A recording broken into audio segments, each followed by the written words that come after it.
Welcome to the Global Marketing Show, the podcast for all things international business. I'm your host, Wendy Pease, president of Rapport International and a translation expert. Come along with me today as we talk to an expert in the global marketing world about facing their biggest fears, hearing about mistakes they made or saw, discussing best practices, and sharing fun travel, language, and culture stories.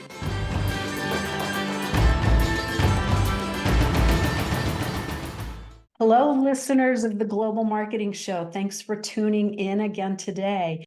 Before we get started, I always like to say that the podcast is sponsored by Rapport International, and I have a tidbit from them today. So this one is called The Final Word, and it's about speaking in German. The most important word in the German sentence is usually the final one. So Germans get in the habit of listening for the end of the sentence, and they're annoyed when it doesn't come. And I read a write-up once about Germans here in the United States and how we can cut people off. So if you're not getting to the point fast enough and the end of the sentence doesn't really matter, we'll cut people off. So Germans have to be warned that Americans are like this. And now I understand more why Germans do that. So today's guest is Bob Sinner from SB&B Foods. And he spent his entire life living in North Dakota. And I met him when I was out in Fargo. It's a beautiful state. And after graduating from North Dakota State University with a degree in agricultural economics, he joined the family farming operations.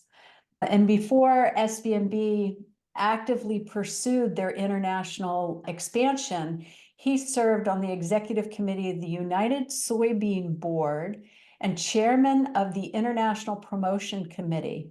And in 1989, the company decided to expand by creating an international business to supply food quality soybeans and later on other food grade commodities directly to food manufacturers globally. So I'm really looking forward to this conversation, Bob. Thank you so much for being here today.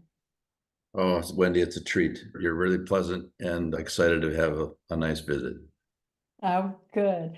So tell us about your company. It started in 1906. Tell me about that. We have a long family history. We just got done talking about the Germans and getting the last word. In my household, it's always my wife that gets the last word. That's usually the way it works, right? But is she German? Yeah, actually, she's Norwegian. But my grandfathers and my forefathers were from the German descent, and my great-grandfather started our farming operation here in eastern North Dakota in what is commonly referred to as the Red River Valley in 1906. So I'm the fourth generation. But back in 1952, 72 years ago, I guess it is now, my father and his brother and a brother-in-law started a family partnership, farming partnership, called Sinner Brothers and Bresnahan. So the brother-in-law was a Bresnahan. And it's a long phrase, right? So Sinner Brothers and Bresnahan quickly became referred to even back then as SB&B. People know us as SB&B in the farming community, and people have gotten to know us quite well in the international community now because of what we did back in the late 80s. We changed the way we were thinking about our business and thought that this would be something that would be fun to do, to get close to the food and closer to the consumer with our food products. So tell me more about that. What was that change? What did it look like, and how did you decide to change it, and what did the change look like? Well, as you mentioned, I was serving on the national board, and my committee in the soybean industry, we used farmer checkoff dollars to do research and market promotion and education.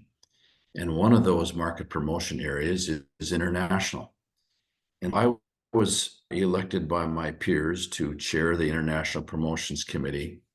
And we had cooperating money from USDA, and our committee was responsible for about 400 different projects in 85 different countries. So it's a lot of work, and you got to make sure that everything that you do has a measurable objective and has a meaning for it.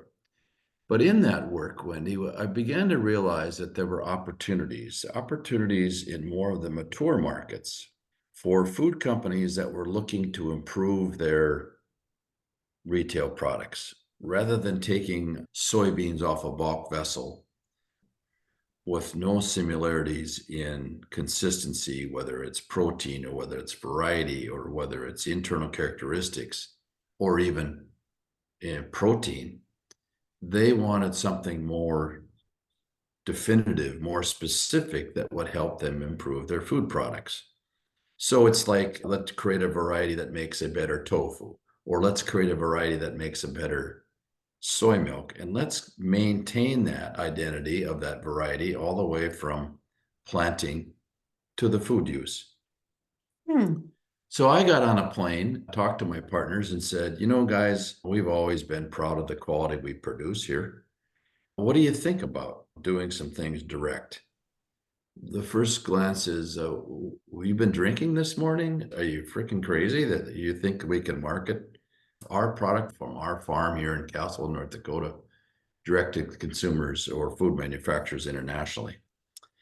And I said, yeah, I think we can. But I'll be honest with you, Wendy, when you talk to people in the national offices or even in the international offices in the soy industry, their response was, Bob, food grade soybeans come from Iowa, Illinois, and Indiana, not from North Dakota. Don't waste your time. This is not going to work. You don't have enough production in North Dakota. And people that know me, Wendy, know that I'm a stubborn SOB. I was pretty competitive in sports when I grew up, and tell me I can't do something, and I'm going to give it my best shot. That's for sure. But ironically, at the same time, my father was the governor of North Dakota and had convinced the legislature then in 1987 to appropriate some dollars to open an office in Tokyo, Japan. And the purpose of that office, as the legislature appropriated the monies, was to attract Japanese investment into North Dakota. Mm-hmm. Well, I said, I'm going to contact that office and ask them if they will introduce me to someone that can help me with translation. So I did that. And I got introduced to a translator. I told them that I was confident in a tofu soybean, that I wanted to meet with a tofu manufacturer. And that's how it all started. I came back to North Dakota and I said to my father, you know, I appreciate what you've done here, but I really think that the objective of that office should be to help companies in North Dakota establish business relationships in Japan before you can expect Japanese investment. And he said, I believe that you're correct. Unfortunately, I think the legislature is going to run out of patience. After 2 years, from 1987 to 1989, they had no success in attracting Japanese investment and closed the office. And so I got in on the very tail end of when that office was still open. And fortunately, their director had introduced me to a translator that I had confidence in, that I trusted, that helped me get introduced to companies prior to them closing the office that next summer. So it That's really how it all was the started. translator that helped make the introductions. I mean, your great idea, Well, one person to get in, one trusted translator. yeah, I wanted to get a little bit of an introduction to what this was about, right? But when I came home after that first visit, I knew that I had to do some work. I had to study. Now, the beauty of our business is that we have a farming partnership. I'm a partner with not only my sons, but my first cousins. So, as I mentioned, the partnership started in the 1952 with my father, a brother, and a brother-in-law. And then us as the fourth generation took over the business in the 70s and 80s. And so the ability to have other partners that were willing to say, you know what, Bob, let's go ahead and we'll allow you that extra time to spend working to understand the market, understand what needs to be done, understanding the culture, understanding the business culture. and we'll pick up the slack. Mm. That's the beauty of how that worked. It gave me some time to really dig into this, put my heels on the ground and say, I'm going to make this work. People say it's not going to work, but I'm going to make it work. We So you're dreamt given the time by your partners, and then you have to research the market. You've done one trip over there. You've got a connection with a translator that it sounds like you've really aligned with, and they had good connections. If you're talking to the listeners and they're thinking about going international, what kind of research and what did you actually do to make it as successful as you have? Where'd you start? Well, it's a long story, Winnie. If you're going to market food grade soybeans, Mm-hmm. you got to make sure you have the confidence in a variety of beans or a specific variety that you feel you can market, right? And were you focusing on this, I'm just out of curiosity with my farming heritage, were your soybeans only for tofu, or did you have it also for soy milk, or are they the same? Well, I was pretty naive, really. I mean, it's a soy food market, and the the initial introduction to the soy food industry was that this was all about tofu. So that was my focus. And I went to the University of Minnesota, and in their breeding program, they had a high protein bean that they had named Proto, Proto. Well, guess where they got the name? Proto came from protein, tofu. You put those together and come up with the word proto. That makes sense to But me. but just because it was developed as a high protein bean doesn't necessarily mean that food manufacturers are going to like it. Every manufacturer, whether it's tofu, soy milk, natto, miso, has their own way of developing their food products. Mhm. So I had to do some testing. I had to make sure that I had the confidence in this variety that I could market it, because marketing is having confidence in what you're doing. Right. So I went down to North Dakota State University, and there was a food scientist in the cereal science department. His name was Dr. Sam Chang. He's a native of Taiwan, and he was studying sunflower pectin. But he had a lot of knowledge about soy. And so I said to him, Sam, what do you know about making tofu? He said, well, I know enough to get me in trouble, but let's do some work on this.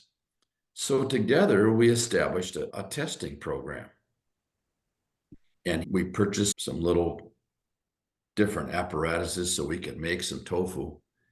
And I'm fast forward here, but a couple of years later, we had a trade team that was invited to North Dakota from Taiwan, and Sam had some connections there.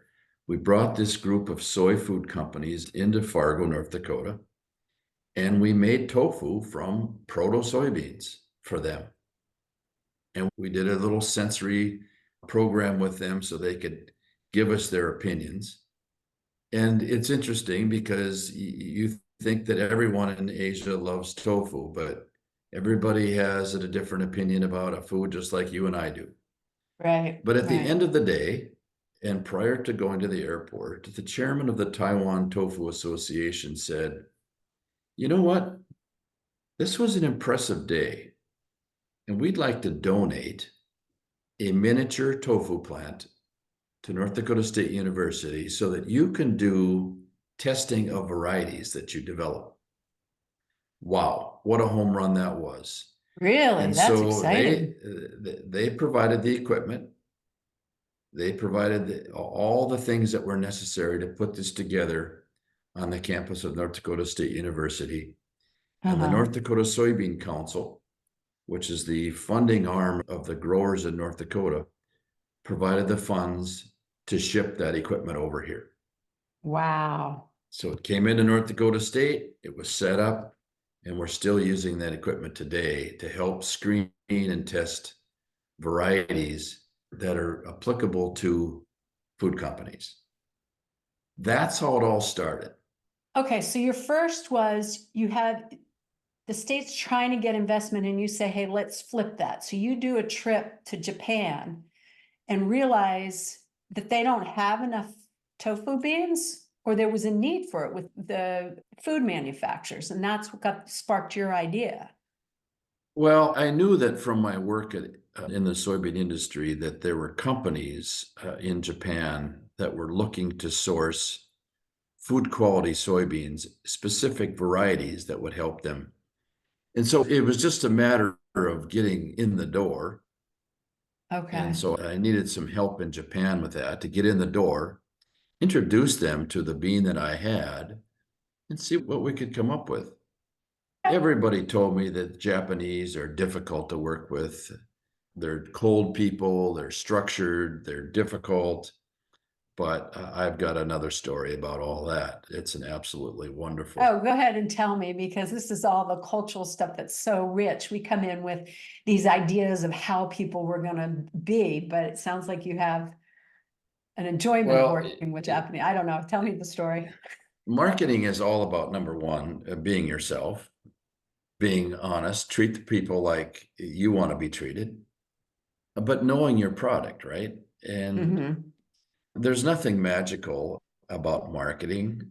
I was very studious about understanding their culture, the bowing, and even the exchange of a business card, how we as Americans throw it back and forth in front of each other, and the very formal way of presenting a business card. Just the little things, the little nuances of how a business relationship starts. But in Japan, it's all about not only supplying a quality product, what they want, but it's even more so the importance of a trusting relationship. And it takes time to build that. So our process of marketing took a couple years. I mean, we had the dream of being able to just sell our own beans from our own farm.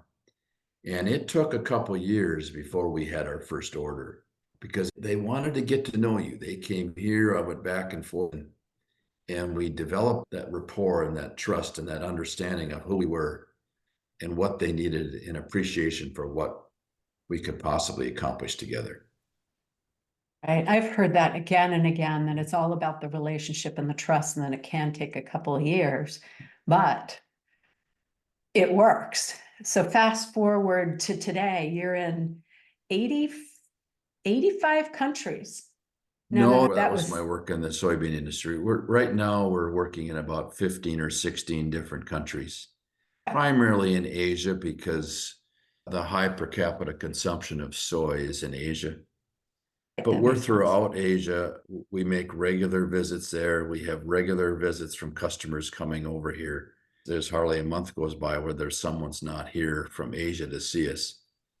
We got a big trade team in Fargo this week, learning, understanding the food soybean procurement process. We've been instrumental in developing these different programs at the Northern Crops Institute and the campus of North Dakota State University to help customers not only procure from us, but from other suppliers in the United States. And you know, Wendy, I speak often to conferences in Michigan or Illinois or Ohio, and people say, but Bob, why do you tell us this secret? Why do you tell us, or why do you share this information? Because all you're doing is inviting competition. And you know, Wendy, I used to think that way, but the world is a growing population. The demand for non-GMO food grade soybeans continues to go up. Economies, as they improve, are going to need more food. The population's growing. I'm not worried about competition. Some of our good friends in the industry are competitors. And it's all about you doing what's important for your own business between you and your buyers. Right. And so you're now the largest soybean producer in North Dakota, which is one of the largest soybean producers in the United States, right? I wouldn't say we're the largest producer. North Dakota is a large producer of soybeans. SB&B is a large, if not the largest, supplier of identity preserved food quality non-GMO soybeans to food companies internationally. And that's been humbling.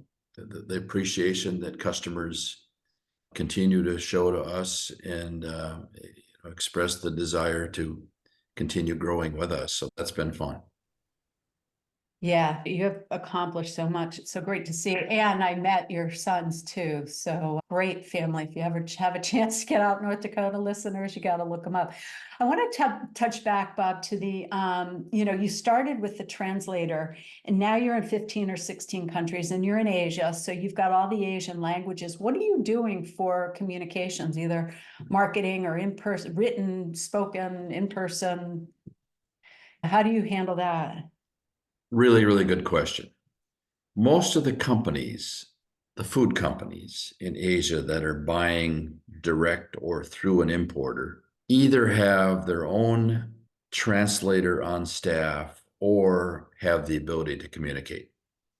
Really important because communication today is instantaneous. When I started this business, there was no email. Fax machines were just getting started. And so I spent a lot of time in evenings at the office because let's face it, when they're working, we're sleeping and vice versa. So I did spend quite a bit of time at the office and then later starting in the early 90s with fax machines and sending faxes back and forth. And that's how you negotiated because telephone calls were expensive, they were difficult. And now look at where we've come in 30, 35 years. Pretty It's impressive. crazy. And Yeah. it's instantaneous. So the communication is unbelievable. I get 20, 30, 40 emails every day from customers from around the world. And that's the beauty of doing business.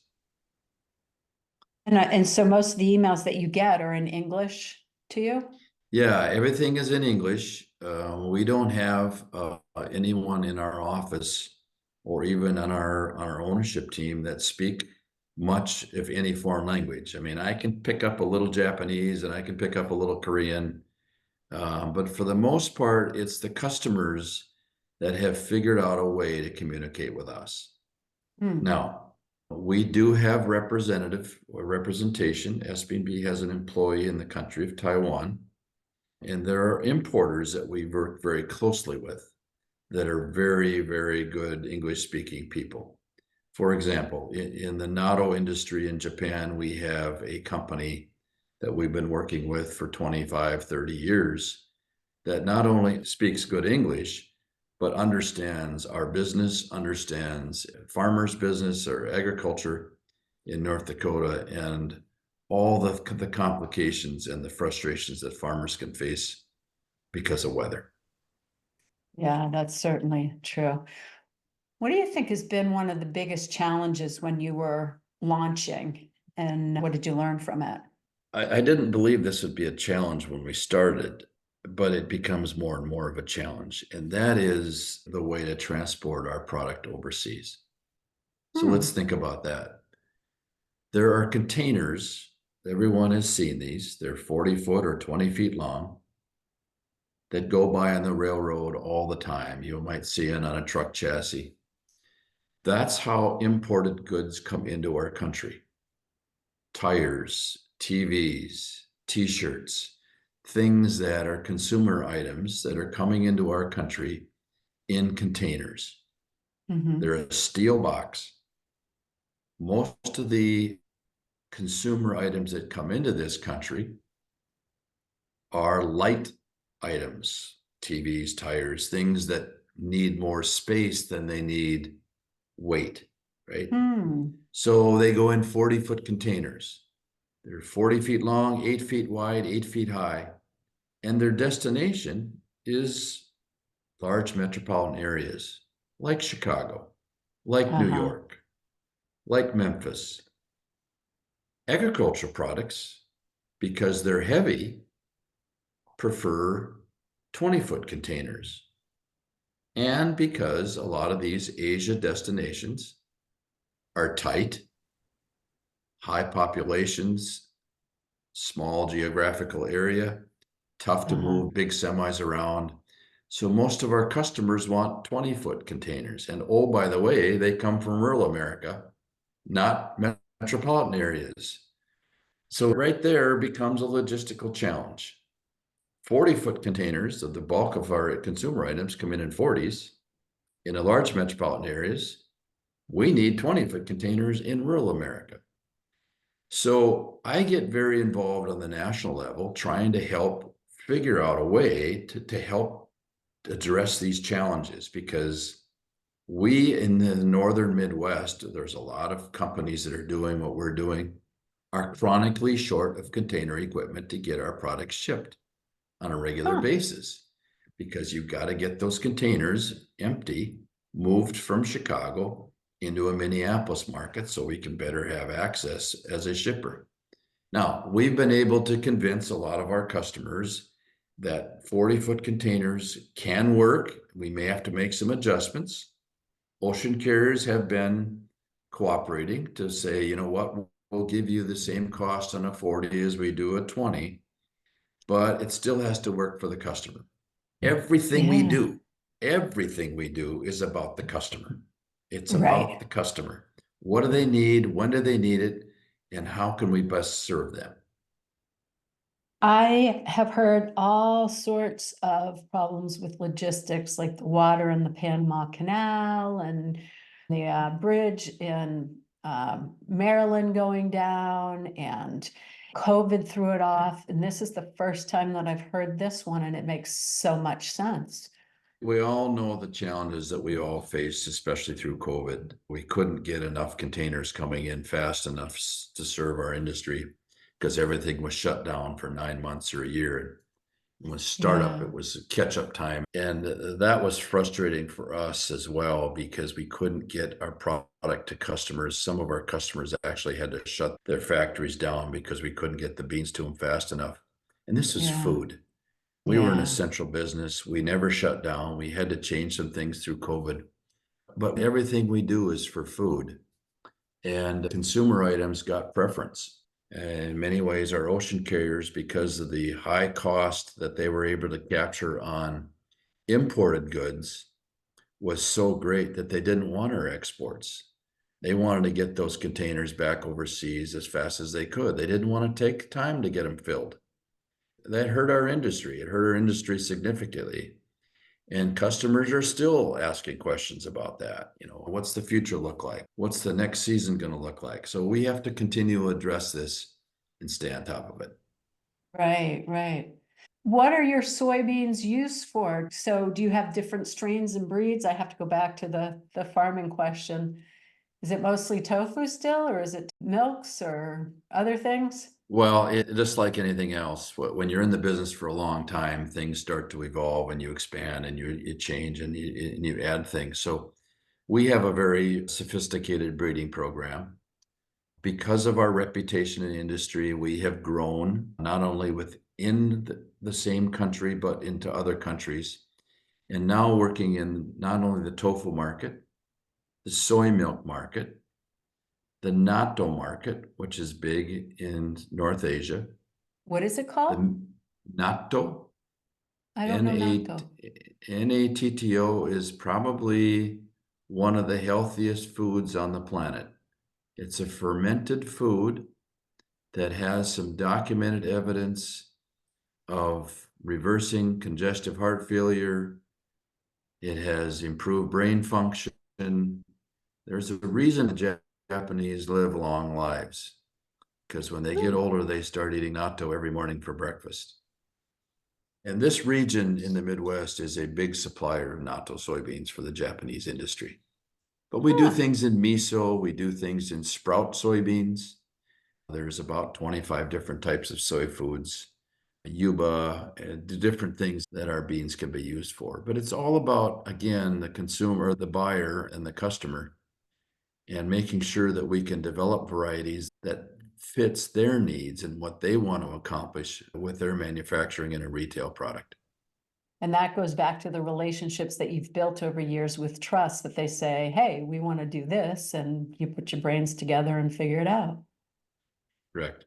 What would you recommend to anybody who's thinking about exporting? What would be your advice to them? Understand your market, focus on core values, integrity, honesty, fairness. And I hate to say this, but the Americans are notorious for wanting to make a quick buck. Be patient, develop that relationship, develop that trust, and then you'll be surprised how fast things will come together. Those are some early lessons. Be persistent, but be patient. Learn, educate yourself. Anyone can do this. There's nothing magical about doing business abroad, and it's actually extremely rewarding. You understand the complexity of our economies, but how similar we all are as human beings. Yeah, that has struck me again and again. Sense of humor, want to be safe, want to do good business. Yes, yes, And we all have families, and we all have our children, so it's pretty fun. yes, yeah. Okay, you know this question is coming. What is your favorite foreign word? I often think about that, and when I learn a phrase or a word in a foreign language, sometimes it kind of rings with you, and when you learn how to say it, it's kind of fun to say, but there's a few different little phrases in Japan that kind of roll off your tongue, and you don't even have to think about it because it rolls so easy. And that's good morning. And in Japanese, it's Ohayo gozaimasu. Ohayo gozaimasu. And it's fun to say. And then you always get Ohayo gozaimasu right back. And so Ohio that's gozaimasu. a fun way of communicating with any consumer, whether you're in America or whether you're in Japan. Good morning. How are you? Those are fun things to do. So that has really been, probably my favorite phrase or little favorite words to say That's great. as a foreign word. Yes, and you come in looking like a traditional American and able to say good morning, you're going to get a Yeah. lot of smiles. That's right. That's a good one. Well, thank you so much for being on the show. It's always such a pleasure to speak with you. Wendy, thank you so much for the invitation. I always enjoy telling the story. And to be honest with you, I'm extremely humbled. We get a lot of recognition, but it's really about the people that come to work with us every day that wanting to be the best, and the appreciation that our customers have shown us for the little things that we do to make their lives better. And it's been extremely rewarding. And I really appreciate your willingness to talk about this. If people want to reach out to you to learn more, what's the best way to do so?